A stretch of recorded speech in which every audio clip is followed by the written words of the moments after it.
Badawi, and I speak to you from prison in an unknown location in the deserts of Saudi Arabia.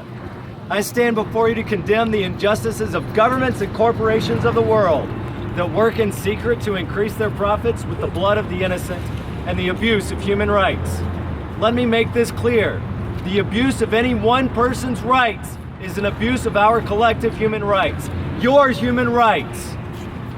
Though tried and convicted by the state of Saudi Arabia, my conviction has been reviewed and upheld by many other states, including Norway, France, Germany, the United Kingdom, Canada, and the United States Incorporated.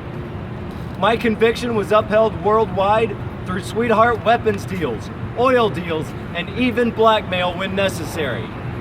These deals not only consent to my captors torturing me, because I dared to publish a blog online, but provide tacit consent for the Saudi state to annihilate its neighbor state of Yemen. This worldwide corruption at the state level allows the Saudi state to punish me for speaking up and speaking out. And your continued silence makes you complicit, not just in these violations of human rights, but so many more crimes against humanity. Today you aren't silent though. Today you are not complicit. Today you are tasked with the duty to not be the Western example of protest. Today you are tasked with the duty that tomorrow you will not be the Western example of silence and complicity. To the Western example of state relations, to the Western example of torture, domination, and control. Consider these passages from my writings that have condemned me by the states of the world to 1,000 lashes, 10 years in jail, 1 million rial fine, and exile from my family from their homeland. This Western example is based on the value of superiority and power. It relies completely on the servitude of poor nations to their external loans. It's based on the colonizing division and the support of some groups and some military forces in the regions of the East and of the South. It is based on the heritage of the Cold War and the dozens of religious networks that were used as an antidote to the lure of communism. This Western example is heavy with the delusions of total control over the keys of wealth and the secrets of power. It is threatening the values that created the magic of the West over many decades. The values of intelligence, equality, world peace, protection of the environment, conviviality, and the many other values that will lead to the immortality of humanity. It's starting to threaten the good lives of the citizens within the Western communities themselves.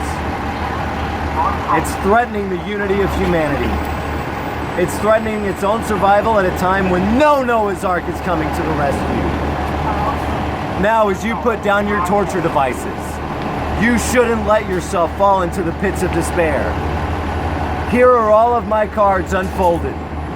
We haven't started yet, and we will not start unless we realize we have to start where others finished, not upon what our ancestors built, but we have to start anew. That is what brings us here today, to start anew.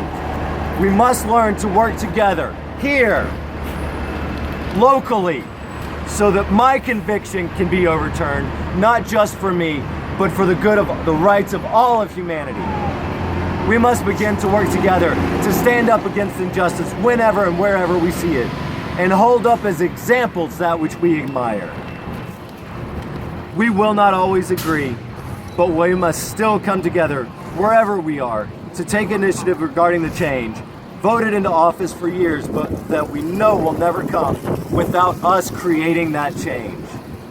We must come together locally to relearn forgotten skills of survival, ancient ways of trade, and new technologies supporting sustainable living across cultures, across species, and with the environment. We must come together here, locally, to form the bonds of community that no constitution can guarantee and only we can protect. We may not always agree, but we can at least be mature enough to discuss our disagreements and find solutions so that we can uphold and protect the humanity violated in distant lands by unseen forces with perhaps no more impact than a single cane upon the back of one, complicit by the subtle and persuasive enslavement of the rest. My name is Raif Badawi, and this is my Backlash. Good job, man. Fuck yeah. All right, guys, I got an idea.